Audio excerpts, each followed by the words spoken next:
En conexión con la fe. Transmite XEPJ 1370 kHz, 10.000 watts de potencia, desde Avenida Niños Héroes 1555, sexto piso, Plaza Tolsa, en Guadalajara, Jalisco, México. Apostolicus 1370. Despierta tu fe. Una emisora de Radiorama de Occidente. Muy buenas tardes, les saluda con gusto Marisol Infante. Sean ustedes bienvenidos a esta emisión de Siguiendo los Pasos de Imita a un Santo, Sigue a Jesús.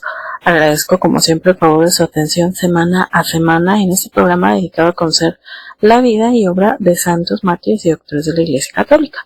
Y bueno, el día de hoy seguiremos los pasos de Santa Sor Faustina Kowalska, que en caso de que el nombre no le sea muy familiar, seguramente si le digo que es ella a quien Jesús le encomendó la tarea de difundir la devoción a su divina misericordia, entonces recordará quién es ella. Y bueno, el día de hoy dedicaremos esta emisión para platicar sobre su vida. También le platico que en nuestra sección Mexicanos en los Altares hablaremos de la Madre Lupita.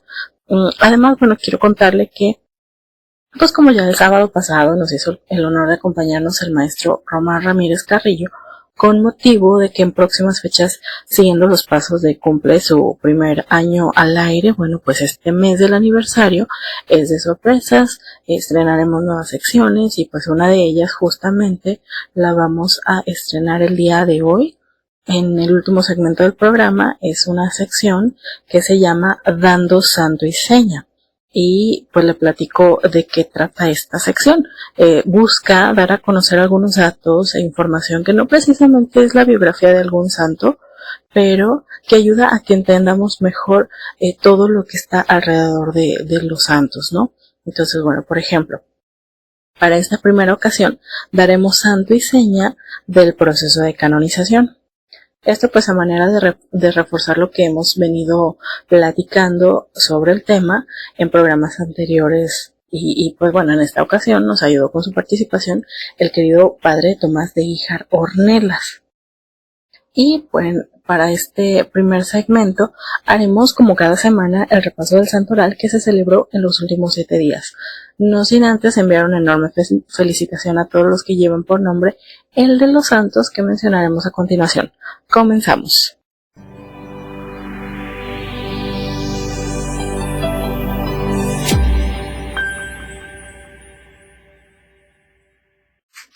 En esta semana que abarca del 5 al 11 de octubre, comenzamos con el 5 de octubre, el día en que se celebró a los santos Plácido y Mauro, discípulos de San Benito. Bueno, ellos fueron confiados al cuidado de San Benito en Subiaco. Ambos se convirtieron en sus discípulos favoritos. Incluso hay una anécdota en la que se platica que un día Plácido cayó en un lago y Benito, pues San Benito, que lo supo por revelación divina lo que sucedió, entonces envió a Mauro, que milagrosamente pudo caminar sobre las aguas para salvarlo. También cada 5 de octubre celebramos a Santa Faustina Kowalska, a quien dedicamos el programa del día de hoy.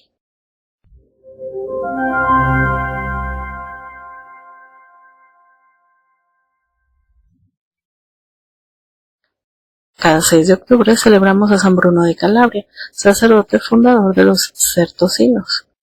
Bruno o Brunón parecía dirigirse hacia la cima de su vida eclesiástica, pero decidió dejar todo atrás para llevar una vida eremítica y fundar una comunidad en Chartreux, Francia. Él, bueno, se trasladó a Roma por indicaciones del sumo pontífice, aunque no era precisamente lo que él tenía en mente. Sin embargo, después le es posible regresar a su vida en soledad en Calabria, pero fallece en el año 1101. También cada 6 de octubre celebramos a Santa María Francisca de las 5 Llagas, Virgen franciscana. Ella es la primera napolitana canonizada. Esto ocurrió en el año 1867. En los barrios españoles la llaman la Santarela. Se dice que su padre quería casarla, pero que ella prefirió consagrarse a Dios en la Tercera Orden Franciscana con el nombre de María Francisca. Y pues bueno, es que ella vive entonces unida a la pasión de Cristo y vivió amándolo y sirviendo al prójimo.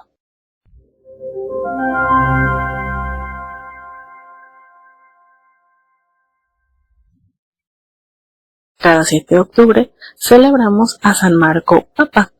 Marco fue papa durante pocos meses, esto ocurrió en el año 336, sin embargo en este poco tiempo construyó una basílica en honor a San Marcos Evangelista, que se identifica con la actual iglesia de San Marcos. Él creó el calendario civil más antiguo de la iglesia romana, en el que se celebra por primera vez el nacimiento de Cristo el 25 de diciembre. Cada 7 de octubre también celebramos a los santos Sergio y Baco, mártires de Siria. Bueno, ellos fueron soldados de las legiones fronterizas. Ambos aceptaron creer en Jesús como el verdadero Salvador.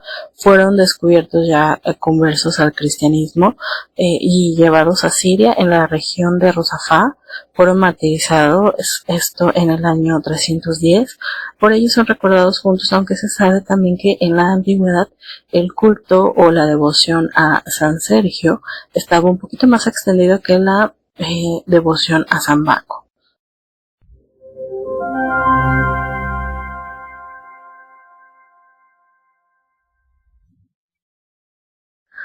Cada 8 de octubre celebramos a Santa Pelaya, Virgen y Mártir de Antioquía.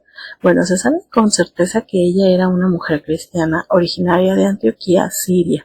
Sin embargo, en alguna parte de su biografía hay algunas diferencias. Por ejemplo, algunas fuentes dicen que era una bailarina que fue convertida por la predicación del obispo Nono, esto según San Juan Crisóstomo, y otras fuentes mencionan que era una jovencita de 15 años que fue martirizada bajo la persecución del emperador Diocleciano. También cada 8 de octubre celebramos a Santa Thais. Ella, fue una mujer del siglo IV que vivió una vida de conversión y penitencia, originaria de Egipto, y conocida por su pasado pecaminoso, pero también por su encuentro con un monje cristiano, actualmente San Pafnucio, quien la llevó a renunciar a sus antiguos hábitos y a dedicarse a una vida de arrepentimiento.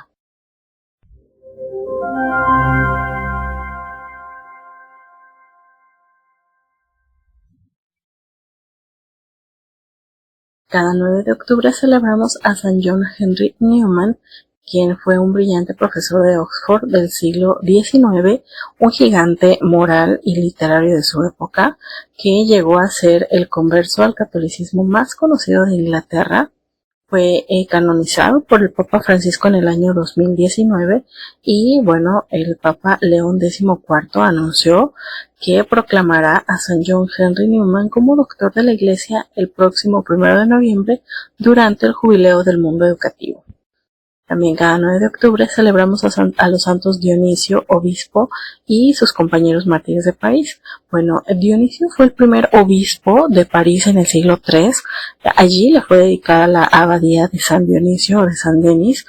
Esto tras una anécdota que cuenta la tradición en la que, él junto con sus compañeros que fueron decapitados, propiamente fue uno de ellos cuando ellos se encontraban evangelizando la Galia, el diácono de nombre Rústico y el sacerdote Eleuterio, fueron decapitados. También esto ocurrió con Dionisio. Él se cuenta que tomó su cabeza y la llevó caminando varios kilómetros hasta llegar a una casa donde justamente se erigió esta abadía dedicada a él, conocida como de San Denis. También cada 9 de octubre celebramos a San Juan Leonardi, fundador de los clérigos regulares de la Madre de Dios. Él es originario de Lucca, quiso ser boticario, pero su llamada o su vocación fue más fuerte que la de ser boticario. Él se ordena sacerdote en el año 1571. Ha sido llamado el apóstol de la Reforma, ya que fundó los clérigos regulares de la Madre de Dios, dedicados a la catequesis, y además porque también fue cofundador del Colegio de Propaganda Fide. También cada 9 de octubre celebramos a San Abraham Patriarca. Él es el primer gran patriarca de Israel. En el siglo XIX a.C. emigró a Ur con Sara y con su sobrino Lot hacia Canaán. Dios puso a prueba la fe de Abraham y le pidió que sacrificara a su único hijo, Isaac, y cuando él estaba a punto de sacrificarlo, Dios lo detuvo y premió su fe con una gran descendencia.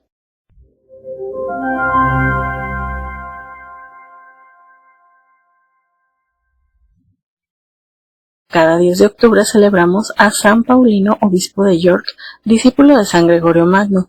El monje Paulino fue enviado por el Papa San Gregorio Magno para reevangelizar la Bretaña, donde dominaban las poblaciones paganas como los anglos y los sajones. Él, ya consagrado como obispo de York, consiguió la conversión del rey gracias a su sabio método de cristianización gradual. Falleció en el año 664. También cada 10 de octubre celebramos a los santos Daniel, Samuel y compañeros, primeros mártires franciscanos. En el año 1227, los frailes menores enviaron a 7 frailes a predicar el evangelio entre los moros en Marruecos. Daniel de Calabria, Samuel, Ángel, Donolo, León, Nicolás y Ugolino, quienes fueron martirizados porque se negaron a abjurar su fe. Ellos son conocidos como los mártires de Ceuta y fueron canonizados por el Papa León X en el año 1516.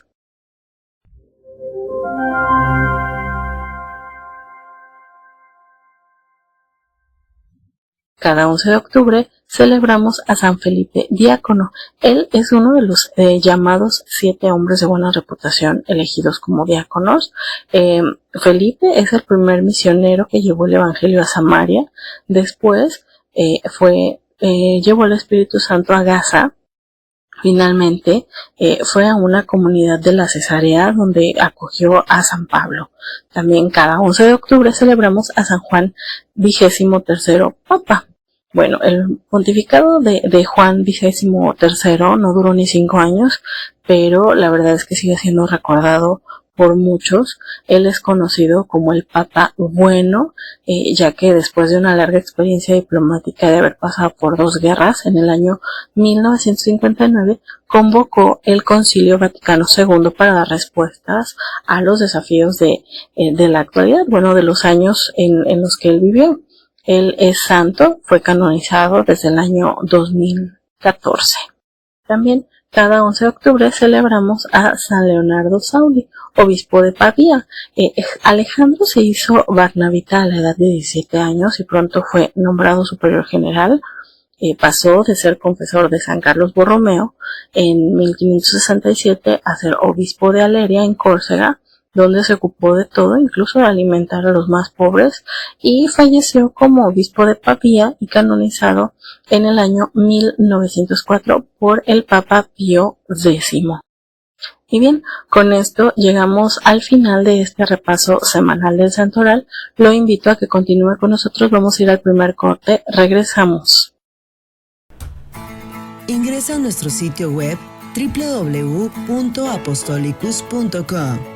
Programas, horarios, oraciones, noticias, cursos. Apostolicus 1370. Busca, conoce, ama. Y ya estamos de vuelta del corte, estimados radioescuchas. Le invito a que permanezca en comunicación con nosotros a través del correo, siguiendo los pasos de @gmail.com, o a través de nuestro Facebook, siguiendo los pasos de, para que ahí se entere del contenido de los programas, biografías de los santos y algunos otros datos relevantes. Y bueno, como ya le había comentado, el día de hoy dedicamos el programa a Santa Sor Faustina Kowalska. Ella se celebra cada 5 de octubre.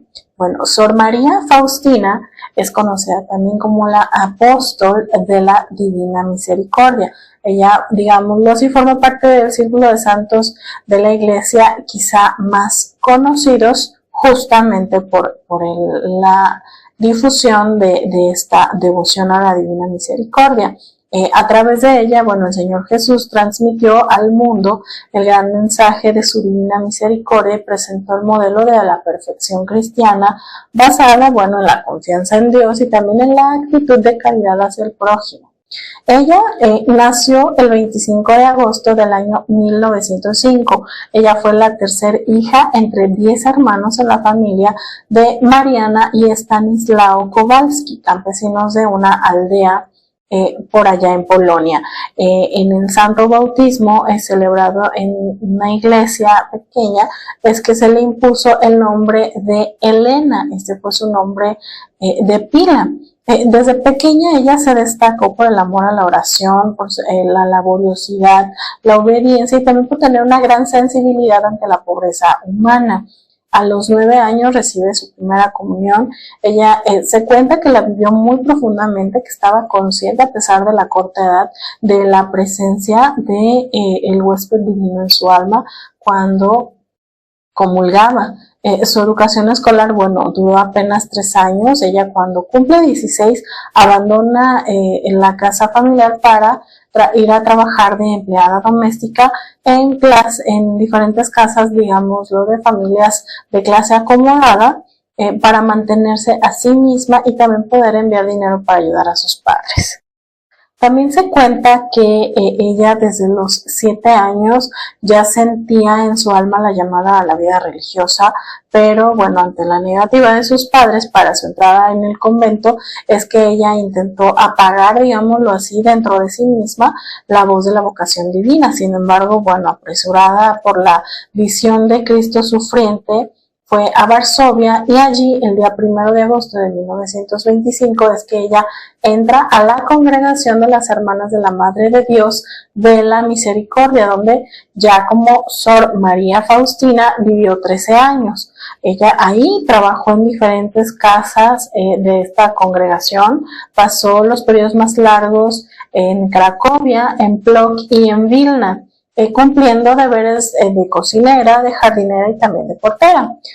Para quien la observara desde fuera, pues digamos, nada hubiera delatado su singular e intensa vida mística, porque ella, bueno, cumplía sus deberes con fervor, observaba fielmente todas las reglas del convento, era recogida, era callada, pero a la vez natural y se le notaba que estaba llena de amor, y que era un amor no solo hacia Dios, sino que también ella tenía un interés o un amor desinteresado por el prójimo. Entonces, bueno, su vida inicialmente aparentemente ordinaria, monótona e incluso pudiera calificársele como gris, después se caracteriza por la extraordinaria profundidad de su unidad con Dios, ya que, bueno, su espiritualidad se basa en el misterio de la divina misericordia. Entonces, se cuenta que ella meditaba en la palabra de Dios, que contemplaba en lo cotidiano su vida. El conocimiento y la contemplación del misterio de la divina misericordia, bueno, desarrollaron en ella una actitud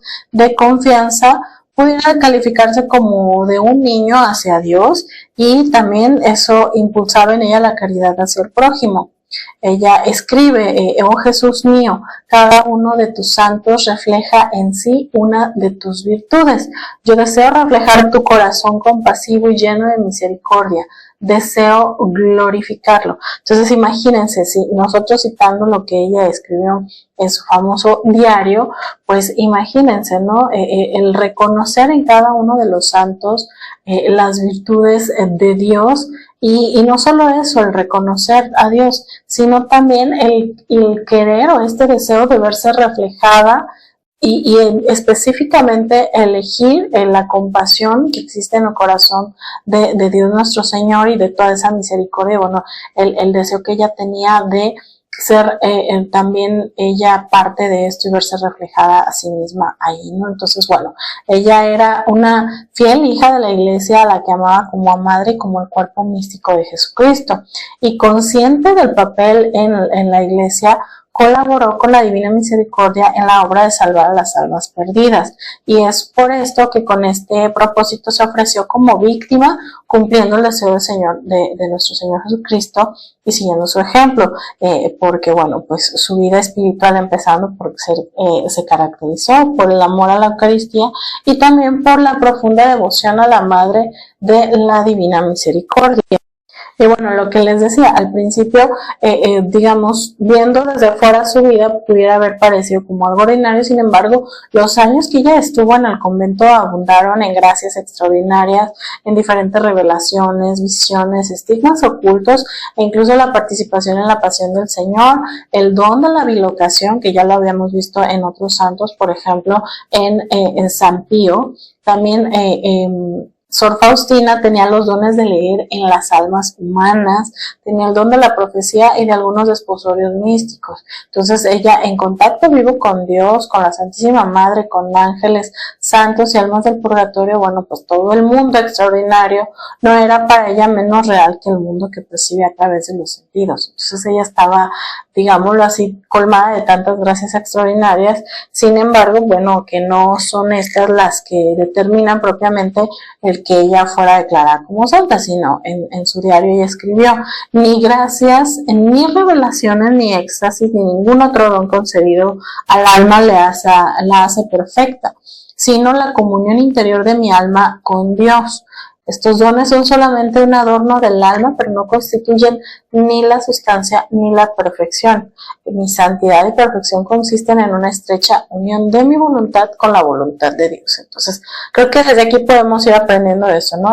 También veíamos, por ejemplo, con San Pío, que tuvo también diferentes revelaciones y experiencias místicas, como lo mencionaba el padre Sergio en esa ocasión que nos acompañó en cabina. Bueno, aquí vemos también esta humildad por parte de Sor Faustina al reconocer que sí, ella tenía estos dones, pero que esto no era lo que la hacía más, ni que lo que hacía que su alma fuera perfecta, sino que lo que la iba a destinar a esa santidad que ella buscaba desde muy pequeña era esto, el mantener una estrecha unión de su voluntad con la de Dios, es decir, aceptar lo que la voluntad de nuestro Señor ocurriera en nuestras vidas. Y bueno, esto es lo que iba a perfeccionar y llevarla a la santidad. Entonces, bueno, podemos ver que el Señor Jesús escogió a Sor Faustina, digámoslo así, de manera obviamente no despectiva, sino todo lo contrario, como secretaria y apóstol de su misericordia,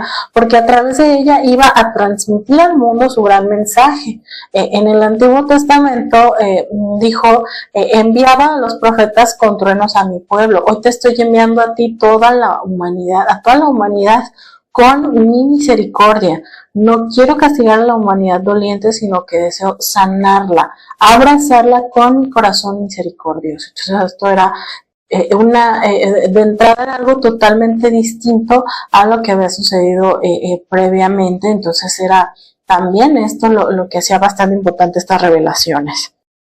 Y bueno, la misión de Sor Faustina consistió principalmente en 3 tareas. Una era acercar y proclamar al mundo la verdad revelada en la Sagrada Escritura sobre el amor misericordioso de Dios a cada una de las personas. La otra tarea fue alcanzar la misericordia de Dios para el mundo entero y especialmente para los pecadores, porque bueno, por ejemplo, a través de la práctica de las nuevas formas de culto a la Divina Misericordia presentadas por el Señor Jesús, bueno, la imagen de la Divina Misericordia con la inscripción Jesús, en ti confío, así como la fiesta de la Divina Misericordia que ocurre el primer domingo después de la Pascua de Resurrección, la coronilla a la Divina Misericordia y la oración a la hora de la misericordia, esto a las 3 de la tarde. Entonces, estas formas de la devoción y de la propagación del culto a la Divina Misericordia, bueno, el Señor Jesús vinculó grandes promesas bajo la condición de confiar en Dios y practicar el amor activo hacia el prójimo. Que bueno, a usted le va a parecer bastante familiar porque justamente o precisamente cada que termina este programa y siguiendo los pasos da a las 3 de la tarde y es que comienza la coronilla, la Divina Misericordia. Entonces, por invitarlo, ¿no? A que permanezca antes del programa del cuidado de la creación y pueda rezarle porque, pues bueno, pues vemos todo lo que implicaba para nosotros y no solamente para nosotros, porque hablamos de esta gran caridad y generosidad, sino si nosotros estamos también rezando por la salvación del prójimo. Ahora, la otra tercera tarea que les mencionaba, que pudiéramos calificar como esta misión, como parte de la misión de Sor Faustina, es pues esto, inspirar un movimiento apostólico de la Divina Misericordia que ha de proclamar y alcanzar la misericordia de Dios para el mundo y aspirar a la perfección cristiana siguiendo pues el camino trazado por ella, por Sor María Faustina. Entonces este camino viene a ser la actitud de confianza como lo decía al principio, como de un niño, esa manera distinta en que confían los niños ciegamente, como no lo hacemos en muchas de las ocasiones los adultos, hacia Dios, el confiar abierta y ciegamente en Dios, y que se expresa, bueno, en cumplir su voluntad y la postura de caridad hacia el prójimo. Pues actualmente este movimiento dentro de la iglesia abarca pues a millones de personas en el mundo entero, ¿no? A congregaciones religiosas, institutos laicos, sacerdotes, hermandades, asociaciones y a distintas comunidades de apóstoles de la Divina Misericordia, que bueno, son y personas no congregadas propiamente que se comprometen a cumplir las tareas que el Señor Jesús transmitió por medio de Sor Faustina. Bueno, también Sor María Faustina manifestó su misión en el diario que escribió por el mandato del Señor Jesús y de sus propios confesores. En él, bueno, registró con fidelidad todo lo que Jesús le pidió y describió todos los encuentros de su alma con él. Secretaria de mi más profundo misterio, así ella se expresó en el diario como parte de lo que el Señor Jesús le pidió. Le dice, tu misión es la de escribir todo lo que te hago conocer sobre mi misericordia para el provecho de aquellos que leyendo estos escritos encontrarán en sus almas consuelo y adquirirán valor para acercarse a mí. Esta obra acerca de modo extraordinario el misterio de la misericordia divina. Atrae no solamente a la gente sencilla, sino también a científicos que descubren en ella pues una fuente más para sus investigaciones. Entonces, el diario que ella escribió ha sido traducido a muchos idiomas, por citar algunos: inglés, alemán, italiano, español, francés, portugués, árabe, ruso, húngaro, checo y eslovaco. Entonces, bueno, Sor María Faustina, extenuada físicamente por la enfermedad y los sufrimientos que ofrecía como sacrificio voluntario por los pecadores, plenamente adulta de espíritu y unida místicamente con Dios, murió en Cracovia el 5 de octubre del año 1938 con apenas 33 años. La fama de santidad de su vida iba creciendo junto con la propagación de la devoción a la Divina Misericordia y a medida de las gracias alcanzadas por su intercesión. En los años 1965 a 1967, en Cracovia fue llevado a cabo el proceso informativo sobre su vida y sus virtudes, y para el año 1968 se abrió en Roma el proceso de beatificación, el cual concluyó en diciembre de 1992. El 18 de abril del año siguiente, en el 93, en la plaza de San Pedro de Roma, el Santo Padre Juan Pablo II, ahora San Juan Pablo II, la beatificó y pues bueno, sus reliquias yacen en el santuario de la Divina Misericordia de Cracovia. 7 años más tarde, es decir, el 30 de abril del año 2000, también por el Papa Juan Pablo II, en la plaza de San Pedro en Roma, bueno, es que ella es canonizada. Esto ocurrió el segundo domingo de Pascua, día que, bueno, a partir de entonces se convirtió en el domingo de la Divina Misericordia. Como podrán ver, hay muchísimas cualidades que podemos destacar de esta santa. Sin embargo, bueno, podemos ver que la que predomina o pudiéramos considerar que pudiéramos tomar es esta confianza plena en Dios, y así como lo dice esta imagen de la Divina Misericordia, Jesús en ti confío, es esto, ¿no? Abrirnos a esa confianza, a esa voluntad de nuestro Señor Jesucristo, y permitir que esta confianza nos brinde bendiciones, pero no solamente abrir confianza para nosotros, sino también para pedir la salvación de todo el mundo, como dice en la coronilla, del mundo entero, porque, bueno, pues todos somos pecadores, nadie estamos exentos de pecado. Entonces, bueno, pues pedir todos por todos nosotros y hacer como ella esta oración para que todos lleguemos a esa santidad. Vamos a ir a un corte, regresamos.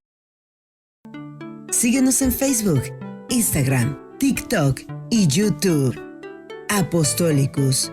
Busca, conoce, ama. Y ya estamos de vuelta del corte, estimados reescuchas. Vamos a continuar con el programa. Vamos a pasar a la sección Mexicanos en los altares, en la que hablaremos de la madre Lupita. Bueno, su nombre completo es María Guadalupe García Zavala. Ella nació el 27 de abril de 1878 en Zapopan, Jalisco, aquí en México.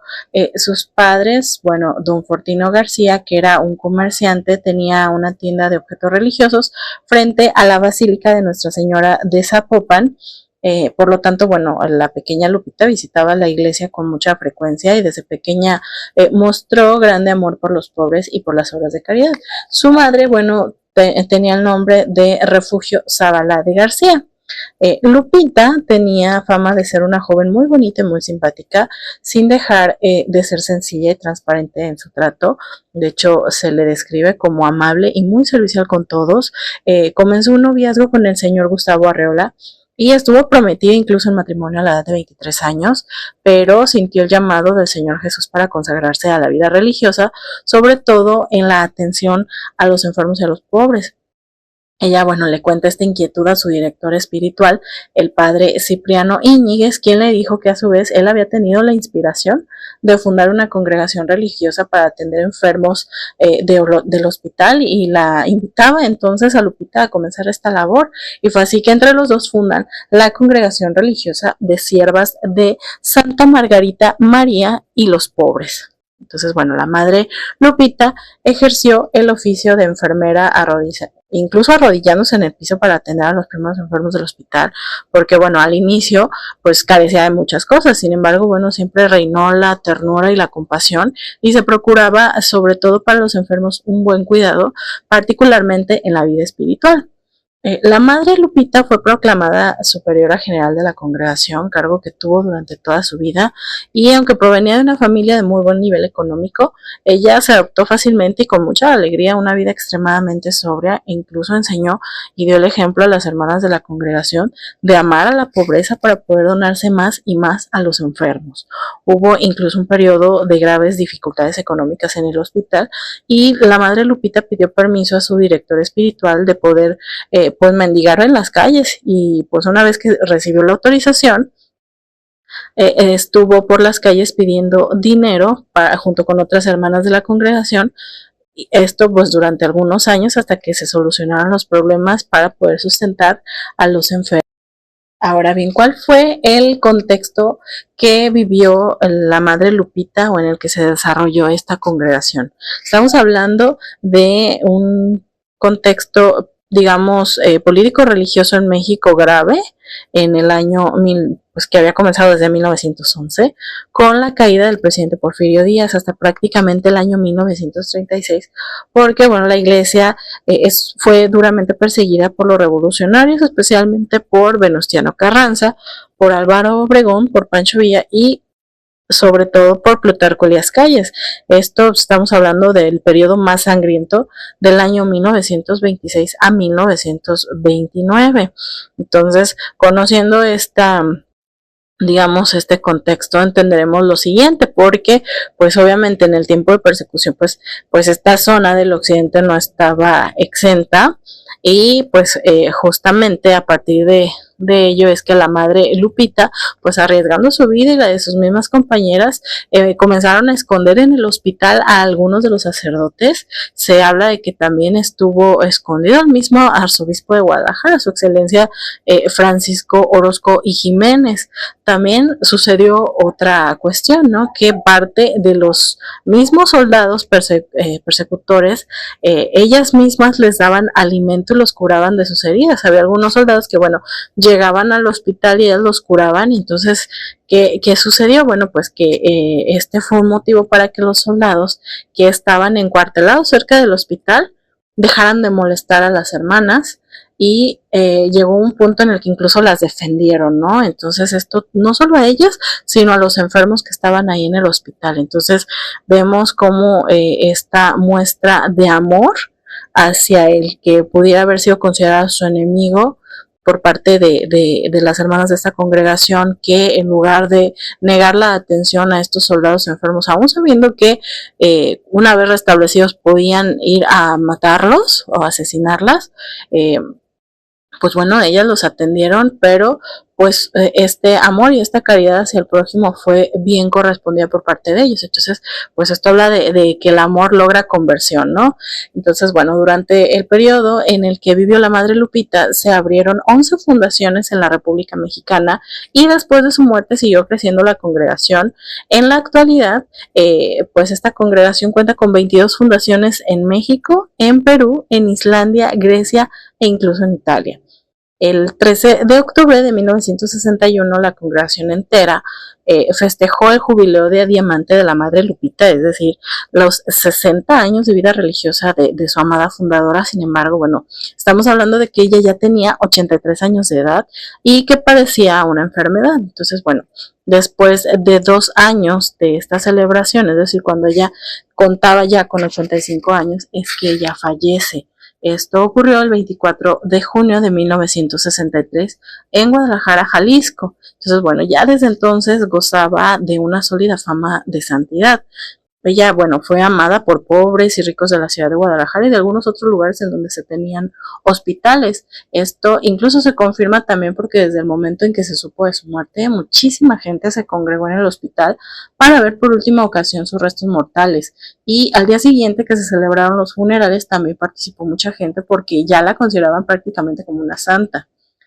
La Madre Lupita se presenta ahora, bueno, como un digno ejemplo de vida de santidad para que sea imitada no solo por las religiosas, sino también por los fieles en general, por la práctica constante y heroica de las virtudes evangélicas que ejercitó a lo largo de su vida y sobre todo por su dedicación incondicional al servicio de Dios en los hermanos, especialmente en los pobres y en los que sufrían todo tipo de enfermedades. Entonces, bueno, con ella pues llegamos a esta reflexión, ¿no? Principalmente sobre la caridad y este amor incondicional. Ya lo veíamos que al mostrar amor a quienes los perseguían, este amor dio frutos y fueron bien correspondidos con protección y dejando de ser perseguidos, es decir, dejándolos hacer su labor, que era bastante noble, ¿no? El atender a los más necesitados, especialmente a quienes padecen alguna enfermedad en un hospital. Entonces, pues esta caridad, ¿no? Nosotros también a lo mejor no estamos en un tiempo de persecución. Aquí en México, al menos como está ocurriendo aquí, ocurre sí persecución, pero de otro tipo. Pero sin embargo, bueno, vemos que no estamos ahorita peleando con rifles y pistolas. Entonces, a lo que me refiero es que podemos aprovechar este ejemplo de la Madre Lupita para intentar dar lo máximo que podamos en cuanto a caridad y amor al prójimo. A veces sí, en los hospitales puede ser como voluntario, pero también puede ser de muchas maneras, empezando por amar, que es muy difícil, al prójimo. Es decir, si sabemos que hay alguien que no comparte con nosotros los mismos intereses, que tenemos algún conflicto, pero no por eso quiere decir que vamos a ser hostiles con ellos, sino que hay que mostrar como hermanos, pues, el mismo amor que ella demostró hacia los demás y podemos lograr, pues, que esto rinda frutos como sucedió en el caso de la Madre Lupita. Y pues bueno, ahora vamos a ir a un corte y regresamos con la nueva sección que tenemos preparada para usted de Dando Santo y Seña, que en esta ocasión, bueno, daremos santo y seña de el proceso de canonización con el padre Tomás de Híjar Ornelas. Regresamos. Síguenos en TikTok como Apostolicus. Busca, conoce, ama. Ya estamos de vuelta y bueno, es momento de presentar a nuestro invitado especial del día de hoy. Él es el padre Tomás de Híjar Ornelas, es abogado, escritor y cronista de la Arquidiócesis de Guadalajara y actualmente tiene a su cargo el Templo de Santa Teresa. Bienvenido, padre Tomás, ¿cómo está el día? Muchas gracias, Marisol, y muchas gracias a su selecta audiencia. Le agradezco mucho que nos acompañe el día de hoy. Hemos acudido a usted para que por favor nos platique sobre el proceso de canonización. Y para comenzar, bueno, me gustaría pedirle que por favor nos comparta a quienes se les considera santos.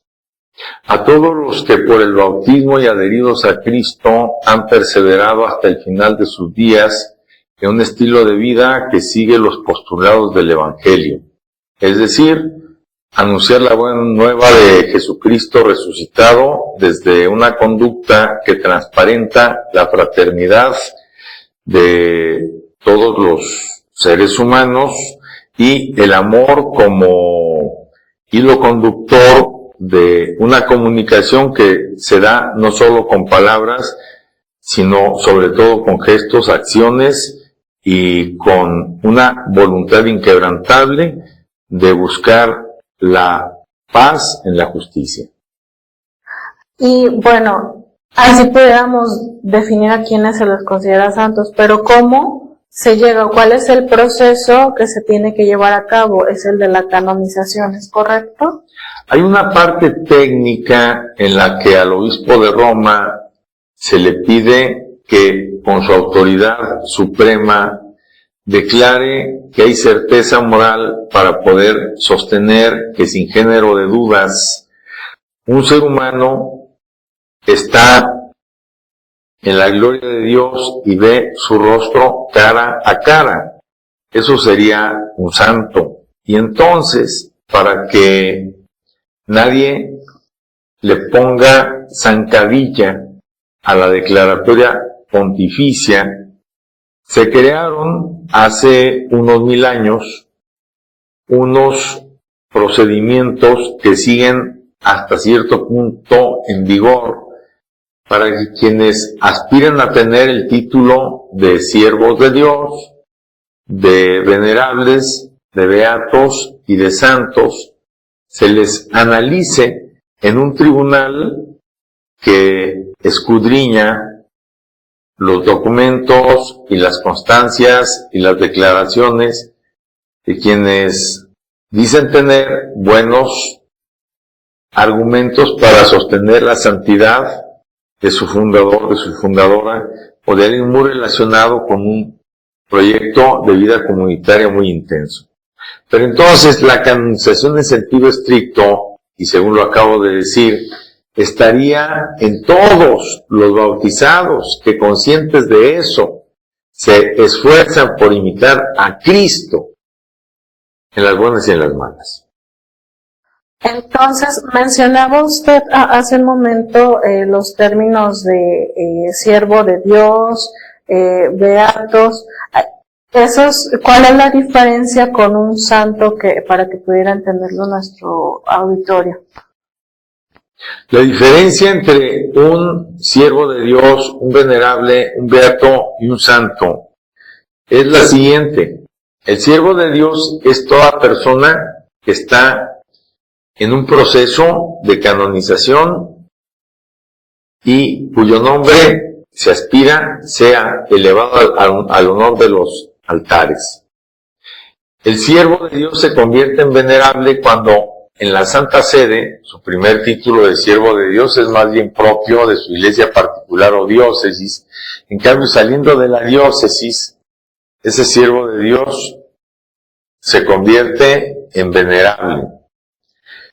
Y sus elementos de prueba para acreditar su santidad cuando pasan a Roma, estoy hablando de hace 60 años, le conferían el título de venerable, de manera que siervo de Dios y venerable daban pie al siguiente paso, que es la beatificación, donde se reconoce la fama de santidad que tiene un varón o una mujer en esta localidad o en esta comunidad, y bajo ese marbete se alienta la última fase del proceso, que es la beatificación en sentido estricto y la canonización. La canonización sería la meta respecto a la beatificación, porque esta última solo es para cultos más bien pequeños y muy localizados. Y esta otra es para cultos más bien extensos y muy bien representados en la faz de la tierra. Entonces tenemos que los siervos de Dios se convierten en venerables y los venerables en beatos. Ok, muchas gracias por aclarárnoslo. En algún momento había escuchado la palabra canon, o sea, tiene relación, me imagino, con la canonización, pero ¿qué significa? Canon en griego significa regla, y canonizar significa meter en la lista de los santos un nombre, porque canon en sentido estricto, además de norma, ley, regla, también perfectamente y más hace 2000 años, puede significar contenido, palabra, sustancia, hombría de bien. Y en este caso, esta lista de santos, ¿desde cuándo se llevó o se comenzó a llevar a cabo? ¿Quién lo realizó, padre? A ver, repíteme la pregunta. ¿Desde cuándo se comenzó a llevar una cuenta, por decirlo de alguna manera, de los santos?